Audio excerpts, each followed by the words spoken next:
히브리서는 마치 부모가 자식에게 보낸 편지와 같습니다. 부모들은 자식을 사랑하기 때문에 중요하다고 생각하면 반복합니다. 말도 반복하고 글도 반복합니다. 히브리서 기자도 그의 성도들을 지금 떨어져 있지만은 그의 성도들을 사랑하기 때문에 비슷한 말씀을 이모저모로 반복을 합니다. 히브리서를 읽어보면 특별한 점이 반복이 많다는 것입니다.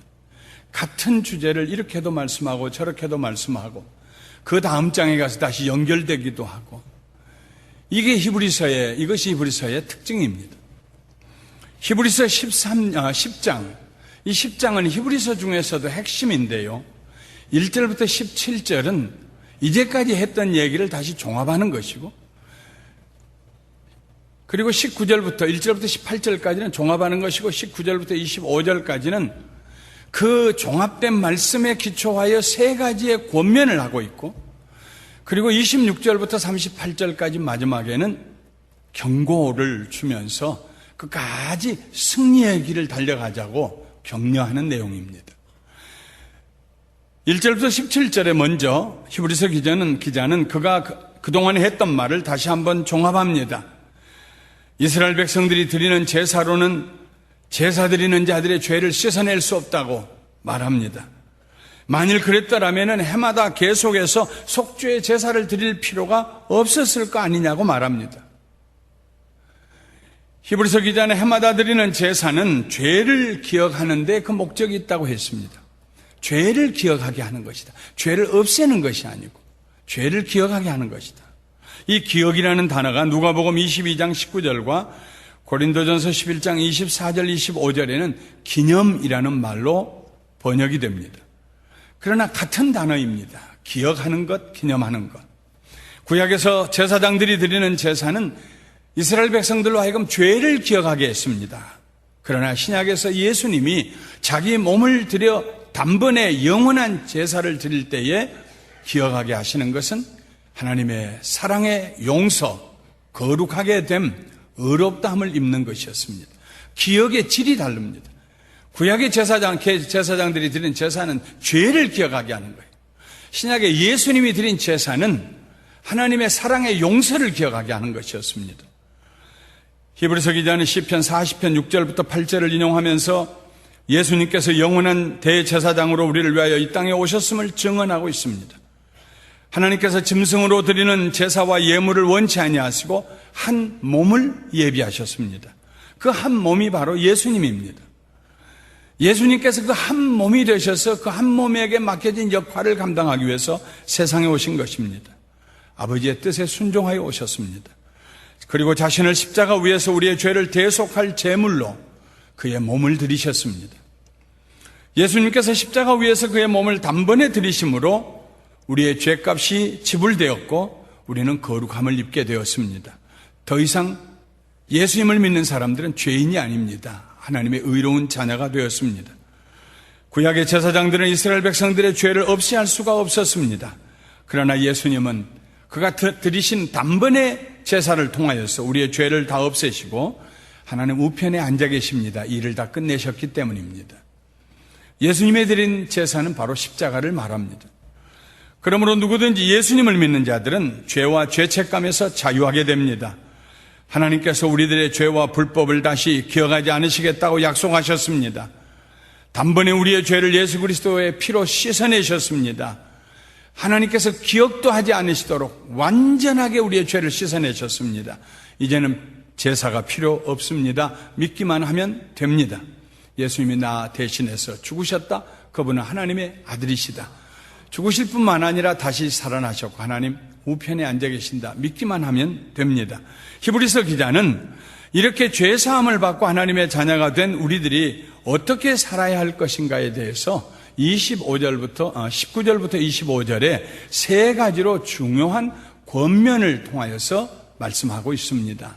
세 가지의 중요한 권면입니다. Let us, 우리가 이렇게 하자 하는 얘기입니다. 우리가 하나님께로 나아가자. 첫 번째 권면이 그것입니다. 참마음과 온전한 믿음으로 하나님께 나아가자. 우리가 마음에 뿌림을 받아 악한 양심으로부터 벗어나고 몸은 맑은 물로 씻음을 받았으니 참 마음과 온전한 믿음으로 하나님께 나아가자. 예수님께서 오셔서 그의 몸을 깨뜨리시고 그 깨어지신 몸을 통하여서 하나님께 나갈 수 있는 길을 열어주셨습니다. 우리의 죄로 인해서 하나님과 우리 사이에 담이 막혀 있었어요. 나갈 길이 없었어요. 그런데 예수님께서 십자가 위에서 그의 몸이 깨어지시고 죽으실 때에 그의 깨어진 몸을 통하여서 하나님께 나아갈 수 있는 길이 영적으로 우리에게 열렸습니다. 담이 무너졌습니다. 우리가 하나님께 나아가는 길은 우리의 도덕적 선행을 통하여 우리 스스로 만들어내는 길이 아닙니다. 오직 예수 그리스도의 흘리신 피를 힘입어서만 하나님께 나아갈 수 있는, 오직 예수님만 만들어내실 수 있는 길입니다. 예수님은 내가 곧 하나님께 나가는 길이라고 말씀했어요. 내가 길이요 진리요 생명이니 나로 말미암지 않고는 아버지께로 나갈 자가 없다고 하셨습니다. 예수님의 피로 죄 사함을 받기 전까지는 아무도 의로울 수가 없습니다. 죄로부터 자유할 수가 없습니다. 우리는 마음에 예수님의 피 뿌림을 받았습니다. 그래서 우리의 양심이 악을 버리고 선을 쫓아 살게 되었습니다. 또 몸은 맑은 물로 씻음을 받았습니다. 이 씻음은 세례를 의미합니다. 세례를 통하여 그리스도의 죽으심이 나의 죽음이 되고 그리스도의 부활이 나의 부활이 되었습니다. 피 뿌림이나 씻음은 모두 수동태입니다. 우리가 받는 것입니다. 예수님께서 그 피를 흘리심으로 그 피를 우리에게 뿌려주셨어요. 우리는 피 뿌림을 받은 사람들입니다. 우리를 성부와 성자와 성령의 이름으로 세례를 주셨어요. 세례를 우리가 받았어요. 맑은 물로 씻음을 받았어요. 하나님 앞에. 이 세례는 하나님 앞에 거룩하게 나가는 것입니다. 죄사함을 받고 그리하여 성령을 선물로 받고 성령님과 동행하여 사는 삶입니다. 이 둘 모두 피뿌림이나 씻음은 하나님의 은혜로 우리가 받는 선물입니다. 히브리서 기자는 참마음으로 하나님께 나아가자고 했습니다. 참마음, 여기서 참이라는 마음은 그 이름에 걸맞는 그런 뜻입니다. 그의 직위나 그의 이름에 걸맞는, 예수를 믿는 그리스도인이라고 그러면은 예수님을 믿는 그리스도인이라는 이름에 걸맞는, 그것이 참이라는 말입니다. 참이라는 말은 또 허구가 아닌 실상, 모조가 아닌 실제, 불량품이 아닌 완성품, 거짓이 아닌 진실을 의미합니다. 예수님의 피뿌림을 받고 맑은 물로 세례를 받고 씻음을 받아 하나님 앞에 거룩하게 된 성도들은 헛된 것을 추구하지 않습니다. 아무것도 없는 세상을 무엇이 있는 것처럼 추구하지 않습니다. 물질을 신봉하지도 않습니다. 명예를 중요하게 여기지도 않습니다.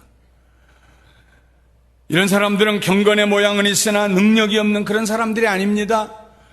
경건에 대해서 알 뿐만 아니라 경건이 그의 삶의 본질이 되어서 무엇을 하든지 하나님 앞에 서서 하는 것처럼 합니다. 말을 하든지 생각을 하든지. 하나님 앞에서 우리가 말한다면 어떻게 해야겠습니까? 하나님 앞에서 우리가 무슨 생각을 할 수 있겠습니까? 우리의 생각을 꿰뚫어 보시는 하나님 앞에서. 그게 경건한 삶입니다. 핏부림을 받고 씻어 깨끗하게 됨을 받은 하나님의 자녀들은 하나님의 영광을 욕되게 하는 삶을 살지 않습니다. 내가 손해를 볼지라도 나는 하나님의 영광을 가장 귀하게 존귀하게 생각하고 나로 인하여서 하나님이 영광 받으시게 하겠다, 이런 삶을 삽니다. 거짓을 버리고 진실을 따라 살아갑니다. 예수님을 통하여 죄를 사함받고 거룩하게 된 사람들은 이와 같은 참마음을 가지고 하나님께 나아가야 합니다. 히브리서 기자는 또 온전한 믿음으로 하나님께 나아가자고 했습니다. 온전함은 의심할 수 없는 확신입니다. 얼마나 확실하게 믿었던지 의심이 들어오지 않는 그런 확신입니다.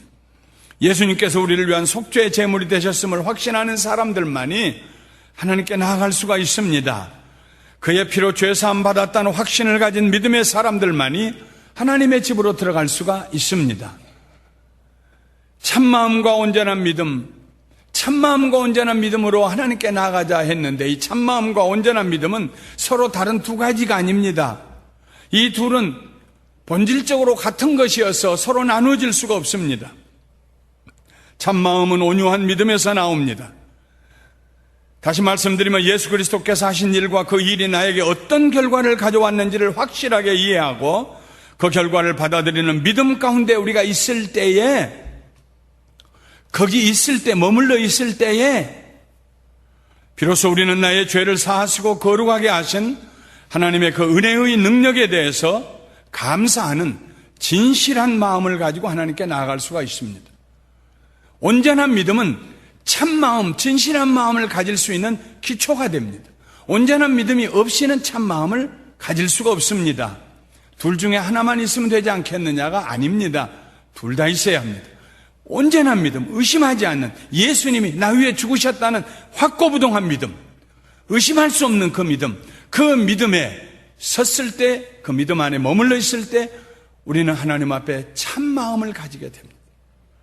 그러므로 참마음과 온전한 믿음을 풀었으면은 의심할 수 없는 확신에 가득 찬 믿음에서 나오는 진실한 마음, 이런 말이 될 것입니다. 그런데 여기에서 나아가자 하는 동사가 있습니다. 나아가자. Let's draw to God. 하나님께 나아가자. 이 단어는 능동태도 아니고 수동태도 아닙니다. 헬라어에만 있는 중간태입니다. 우리가 보통 사용하는 동사는 능동태와 수동태로 나누어집니다. 능동태로 말할 때는 내가 어떤 변화를 가져오는 행동의 주체가 됩니다. 내가 이 화분을 옮겼다. 저기서 이쪽으로. 능동태입니다. 내가 했어요. 수동태는 다른 사람이 주도하는 행동을 내가 받아들이는 객체가 됩니다. 그 사람이 나에게 무엇을 주어서 내가 받았다. 주는 건 그분이 하는 일이요. 나는 그분이 하는 행동을 받아들이는 것입니다. 수동태입니다. 모든 한국말, 모든 영어, 거의 모든 언어가 능동태와 수동태로 다 끝납니다. 그런데 헬라어에만 중간태가 있습니다. 그 중간에. 이 중간태는 뭐냐 하면요, 다른 사람이 주도한 행동의 결과에 내가 적극적으로 가담하고 참여하는 것을 말합니다. 내가 한 게 아니에요. 다른 사람이 했어요. 그런데 다른 사람이 한 것을 나는 가만히 있고 뒷머리 긁으면서 아이고 미안해서 이걸 어떻게 받아요? 하고 수동적으로 받는 게 아니고, 다른 사람이 했는데 내가 한 것처럼 거기에 들어가서 담대하게 쭈뼛거리지 아니하고 참여하는 것을 말합니다. 어떤 사람이 길을 냈어요. 길을 잘 냈어요. 술에도 잘 다닐 수 있도록. 누구든지 여기 이 길로 다니시면 됩니다 했어요. 근데 어떤 사람이 아이고 그 사람 돈 들고 수고하고 애써서 길 내놨는데 내가 왜 그 길을 다녀? 염체도 없이. 그리고 이제까지 다녔던 길로 돌아서 올라가고 내려가고 물을 건너고 그리고 다닐 수 있어요. 어떤 사람은 이 길로 가면서도 자신감이 없이 아이고 이거 미안해서 어떡하나, 아이고 이거 뭘로 갚아야 되나, 그리고 불편한 마음으로 갈 수가 있어요. 그런데 이런 사람이 있습니다. 길을 내준 그 사람에게 가서 정말 고맙습니다. 아무나 할 수 없는 일을 하셨군요. 이 길을 잘 사용하겠습니다 하고 콧노래를 부르면서 기쁨으로 그 길을, 자기가 닦지도 않는 길을 감사함으로 지나가는 사람, 그러면서도 계속 감사하고 고마워하는 사람, 그 길을 잘 보수하고 내가 만든 길인 것처럼 이런 사람이 있습니다. 그 사람이 중간태의 행동을 하고 있는 것입니다. 예수님께서 우리를 위하여 그 몸을 깨뜨리심으로 길을 내주셨습니다. 하나님께 나아가는 길을 내주셨습니다. 다른 사람들은 아이고 내가 애쓰고 내가 도덕적으로 선하고 죄 안 짓고 그래야지, 그리고 여전히 어느 날 하루도 만족스럽지 못한 그런 날들을 지나면서 늘 패배의식과 저주의식과 나는 정말 이거밖에 안 되나 자기 자신을 자책하면서 산길을, 꼬불한 길을 올라가고 내려가고 물을 지나가고 파윗길을 지나가고 그렇게 인생을 사는 사람이 있어요. 그러나 예수 믿는 사람은 누구입니까? 예수님께서 자기의 몸을 깨뜨려서 내놓으신 하나님께 나가는 길로 믿음을 가지고 감사한 마음으로 올라타서 그 길로 달려가는 사람입니다. 예수님이 하신 그 일에 부끄러워하지 아니하고 자책하지 아니하고 감사함으로 하나님의 은혜를 받아들이면서 그 길로 지나가는 사람, 그리스도의 사람, 하나님의 자녀들, 그 말을 할 때에 하나님께 나아가자 할 때 그 나아가자라는 동사가 바로 이 중간태입니다. 은혜의 동사입니다. 은혜를 받는, 은혜 받고 그 길로 가는 것입니다. 내 힘과 내 노력으로 가는 거 아니에요. 다음에 갚을게요 하고 가는 것도 아닙니다.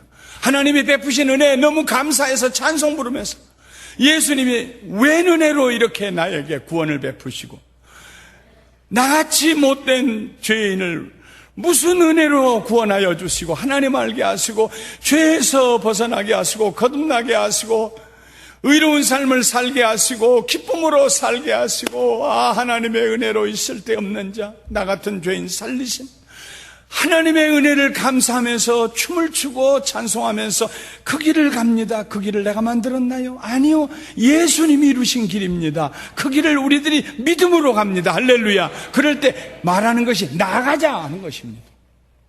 참마음과 온전한 믿음으로 나아가자. 하나님께 나아가는 것은 우리의 행위로 얻은 결과가 아닙니다. 예수님께서 그 길을 내어놓으셨고 그의 피로 우리를 거룩하게 하신 결과입니다. 우리는 예수님께서 이루어 놓으신 그 결과에 믿음으로 적극적으로 참여합니다. 이것이 중간태입니다. 중간태는 은혜의 언어입니다. 아무 자격이 없는 우리가 하나님의 집으로 들어갈 수 있는 은혜입니다.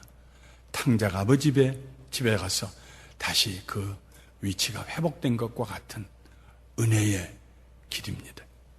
둘째로 히브리서 기자는 믿음의 도리를 굳게 잡자고 권면합니다. 믿음의 도리를 굳게 잡자. 또 약속하신 이는 믿으시니 우리가 믿는 도리의 소망을 움직이지 말며 굳게 잡고, 우리 성경에 보면 이 권면의 말씀이 정확하게 안 나와 있습니다만은 헬라어로 보면은 권면의 말씀이 분명하게 가정법이라는 어법을 통해서 나와 있습니다. 세 가지. 두 번째 권면은 믿는 도리를 굳게 잡고, 하나님께 나아가기 위하여 우리는 믿는 도리를 굳게 붙들어야 합니다. 믿는 도리는 무엇을 의미할까요? 두 가지 의미가 있습니다. 주관적으로 얘기할 때는 우리가 소유라고, 우리의 소유라고 우리가 고백하는 어떤 분, 그런 인격적인 의미입니다. 믿음의 도리가 믿어야 되는 도리가 아니고 우리가 믿는 믿음의 주, 우리 주 예수 그리스도, 그분이 바로 믿음의 도리입니다. 이 말씀을 객관적으로 사용하면은 고백이라고 하는 말입니다. 고백 그 자체입니다. 무엇을 당신은 믿음으로 고백하느냐? 그것이 믿음의 도리입니다. 우리가 예수님께서 하신 일을 믿습니다. 그건 믿음의 도리입니다. 그러나 예수님이 하신 일을 믿을 뿐만 아니라 예수님 자신을 믿어야 합니다. 그러면 우리 믿음의 도리라는 것은 이 두 가지를 가지고 있어요. 예수님께서 하신 일, 그리고 예수님 자신. 우리는 예수님께서 하신 일만 믿는 사람들이 아닙니다. 우리는 예수님의 교훈들만 따라가는 사람들이 아닙니다. 우리는 예수님의 말씀과 가르치심과 교훈도 따라가고 그 십자가 위에서 이루신 구속의 모든 행동도 우리가 믿음으로 받아들여요. 그건 믿음의 도리, 객관적인 도리입니다. 주관적인 도리는 그렇게 일하신 그 예수님을 내 구주로, 내 주님으로 받아들여서 그분이 내 삶을 지배하시고 인도하시고 주장하실 수 있도록 우리가 그분에게 내 삶을 드리는 것을 말합니다. 예수님에 대한 인격적인 믿음이 없이 예수님의 가르침만 믿고 예수님이 하신 일만 믿는다는 것은 반쪽입니다. 그래서 히브리서 기자는 3장 1절에서 예수 그리스도가 바로 우리의 믿음의 도리가 되신다고 얘기했습니다. 그러므로 함께 하늘의 부르심을 받은 거룩한 형제들아, 우리가 믿는 도리의 사도이시며 대제사장이신 예수를 깊이 생각하라 그랬어요. 예수 그리스도 자신이 우리의 믿음의 도리라는 말씀입니다. 히브리서 기자는 우리가 믿는 도리를 굳게 잡자고 권면합니다. 굳게 잡자. 어떻게 하면 굳게 잡을 수가 있습니까? 그 근거는 약속하신 하나님의 믿부심, 곧 그의 신실하심입니다. 우리가 하나님을 잡습니다. 하나님께서 우리를 붙잡아 주십니다. 우리가 믿음이 연약하여서 우리 손을 놓을 때가 있어요. 그때에도 하나님께서는 붙잡으신 그의 손을 놓지 아니하십니다. 다시 우리가 회개하고 돌아가서 그를 붙잡을 때까지, 우리가 하나님께 나아갈 때 우리의 나아감이 헛되지 않을 근거는 그 붙잡는 것이 우리의 결심이나 노력에 달려있지 않기 때문입니다. 약속하신 말씀을 반드시 성취하신 하나님의 신실하심과 성실하심 때문에 우리는 우리의 믿음을 굳게 붙잡을 수가 있습니다. 하나님의 믿으심이 우리의 소망이 됩니다. 이런 소망을 가진 성도들은 쉽게 흔들리지 않습니다. 왜냐하면 그 소망이 앵커가 되기 때문에, 닻이 되기 때문입니다. 믿음의 도리의 소망이 아니라 소망의 믿음의 도리입니다. 그 믿음의 도리가 우리에게 소망이 되는 거예요. 우리가 믿는 예수님, 우리가 믿는 하나님, 하나님의 성실하심, 신실하심, 약속하시고 반드시 지키시는 하나님, 그 하나님의 믿는 그 믿음이 우리에게 소망이 됩니다. 앵커가 돼요. 그래서 아무리 파도가 쳐도 움직이지 않고 떠내려가지 않습니다. 이겨낼 수 있습니다. 참마음과 온전한 믿음으로 하나님께 나아가는 우리들은 흔들림이 없어야 합니다. 우리가 믿는 도리가 되시는 예수 그리스도를 바라보고 달려가야 합니다. 하나님께 나아가는 사람은 주춤거리지 않습니다. 나의 달려갈 길을 마치고라고 고백했던 바울처럼 믿음의 다른 박질을 계속해서 합니다. 변화됩니다. 성장합니다. 바꾸어집니다. 우리의 믿음은 어제의 그 자리에 머물러 있을 수가 없습니다. 그리스도인들은 성장해가는 사람들. 저는 우리 교회에서 예수님을 믿고 믿음이 성숙하고 성장해가는 분들을 보면 얼마나 감사한지 몰라요. 시험을 이기는 그 모습을 보면 얼마나 감사한지 몰라요. 목사님, 옛날 같으면 내가 시험에 들고 넘어졌을 텐데요. 이제는 안 그래요. 제가 그분을 위해서 기도해요. 그분도 그럴 만한 이유가 있었겠지요. 너그러워진 모습을 보면은요, 얼마나 감사한지 돌아서서 하나님, 너무너무 감사합니다. 이런 모습을 보게 해주셔서 너무 감사합니다. 저는 하나님께 영광을 돌립니다. 그것이 저에게 축복입니다. 셋째로, 히브리서 기자는 서로 돌아보아 사랑과 선행을 격려하자고 권면합니다. 서로 돌아보아 사랑과 선행을 격려합니다. 우리가 믿는 도리를 굳게 붙들기 위해서는 서로 사랑하라는 그리스도의 계명에 순종해야 합니다. 그리스도인들은 서로 사랑하고 선한 일들을 하도록 서로가 격려하고 또 격려를 받아야 합니다. 신앙생활을 하면서 믿음의 좋은 벗을 가진다는 것보다 더 큰 축복이 없습니다. 내가 시험 들고 넘어지려고 할 때 같이 와서 불에다가 기름 붓는 사람, 내게 도움 아무것도 안 돼요. 아이고 못됐다, 그냥 둬, 그냥 봐줘. 이렇게 하는 사람은 믿음의 벗이 아닙니다.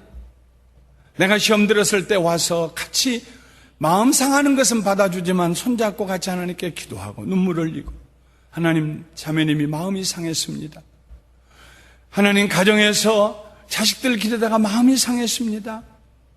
그 허물을 밖으로 들춰내지 아니하고, 하나님, 하는 일이 잘못되어서 마음이 상했습니다. 너무 그의 사정이 내 마음속에 전달이 되어서 눈에서 눈물이 나옴. 기도하다 목이 메이면서 하나님 도와주세요. 기도가 끝난 다음에 말합니다. 형제님, 담대하십시다. 밤이 있으면 낮이 있는 것입니다.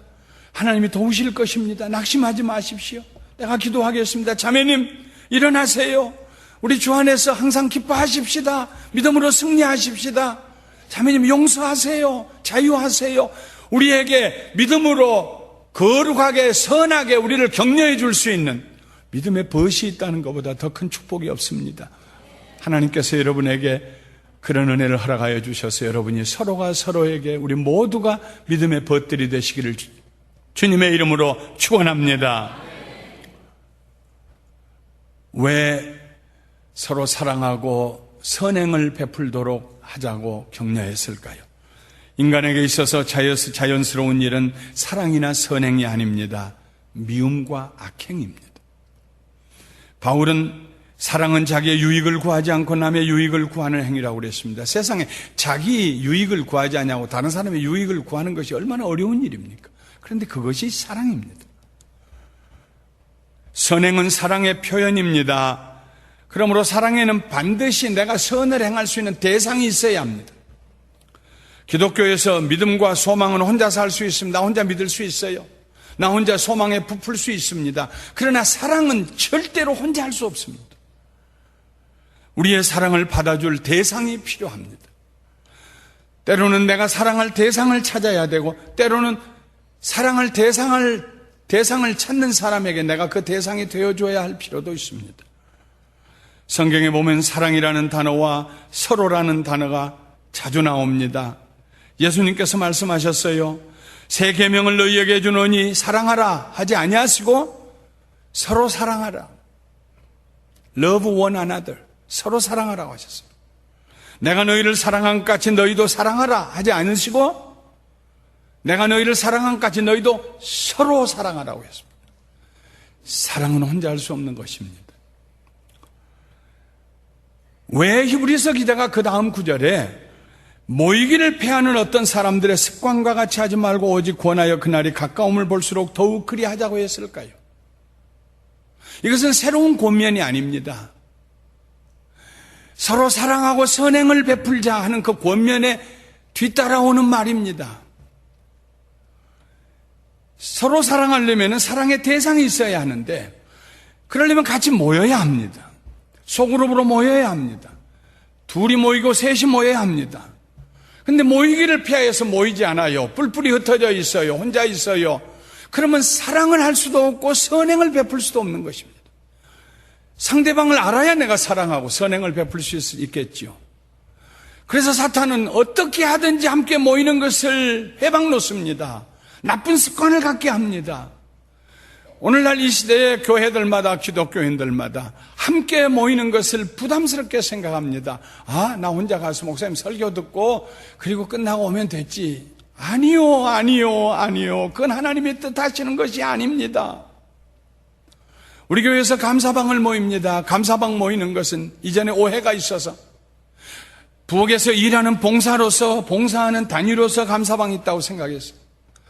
여러 해 동안 기도했습니다. 2년, 3년 동안 기도했습니다. 하나님, 감사방이 부엌에서 일하는 것, 그것 때문에 감사방 모이는 것이 부담스러워하고 거기 들어가는 것을 싫어하고 하나님 잘못된 습관이 우리 교회에 생겨나고 있습니다. 하나님께서 제 기도를 들으셔서 이제는 부엌 일은 부엌 일대로 하게 되었어요. 감사방 여러분들에게 부엌에 들어가서 일할 일 절대로 내가 안 맡길 거예요.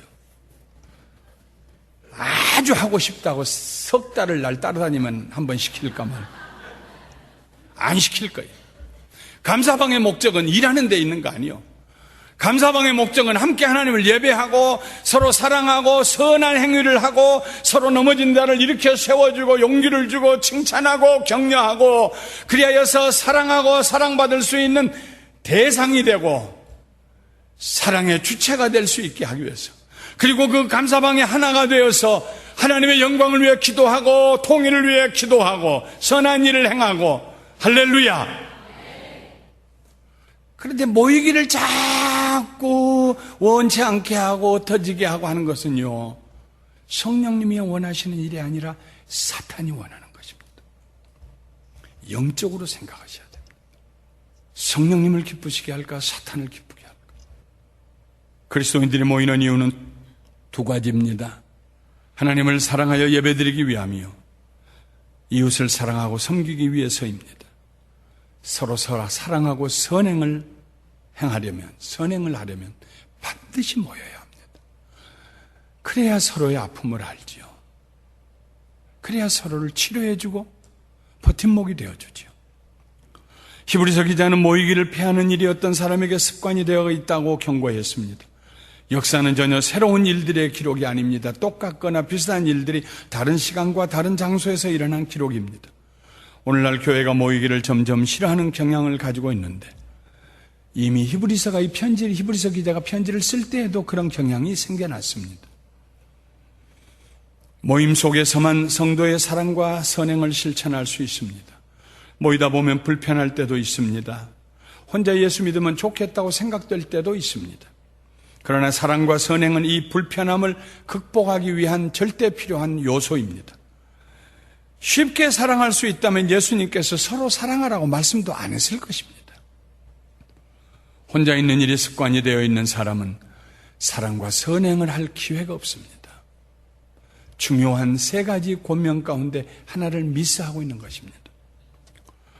히브리서 기자는 모이기를 패하지 말고 그날이 가까이 오면 볼수록 더욱 잘 모이자고 권면합니다. 그날은 우리가 하나님 앞에 서서 우리가 했던 모든 일들을 낱낱이 아뢰 그날을 말합니다. 우리 모두가 하나님 앞에 설 때 하나님께서 우리가 행하였던 사랑과 선행에 대하여서 물으실 것입니다. 누구에게 사랑을 베풀었느냐고, 누구에게 선한 일을 했느냐고, 너는 누구에게 돕는 자가 되었느냐고 물으실 것입니다. 히브리서 기자는 26절부터 38절에 이르는 10장의 후반부에서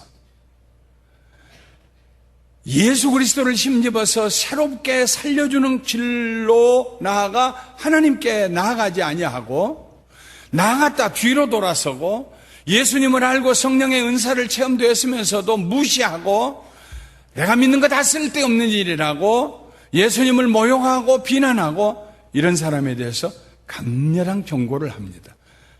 다시는 돌아올 수 없다. 다시는 돌아올 기회가 없다. 그러므로 지금 있는 그 자리에서 현재 진행형으로 앞을 향해서 나가라고 권고합니다. 한 차례 폭풍과 같은 핍박이 지나갔어요.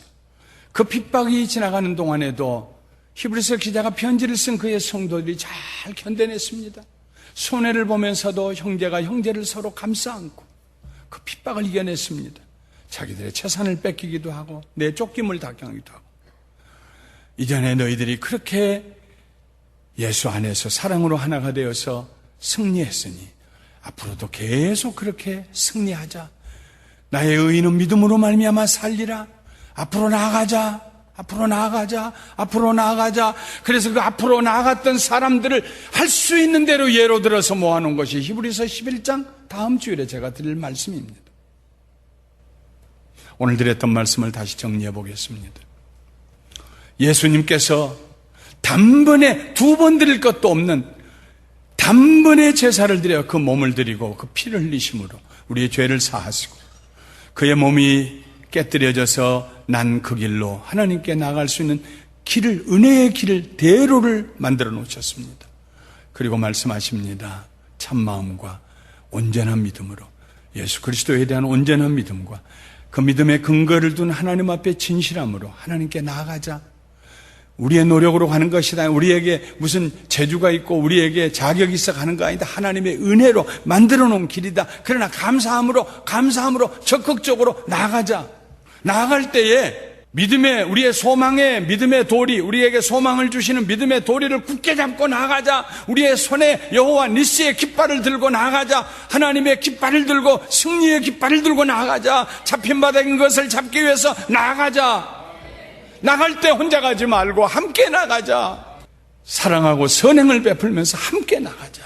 사랑하는 성도 여러분, 히브리서 1장부터 9장을 건너서 지금까지 이 세 가지 권면하고 싶어서 핵심적인 권면을 하기 위해서 히브리서 기자가 그의 글을 썼습니다. 오늘 성령님께서 여러분의 마음에 여러분의 생각에 이 세 가지의 권면을 기록해 주셔서 잊지 아니하고 그 말씀대로 살게 되시기를 주님의 이름으로 축원합니다.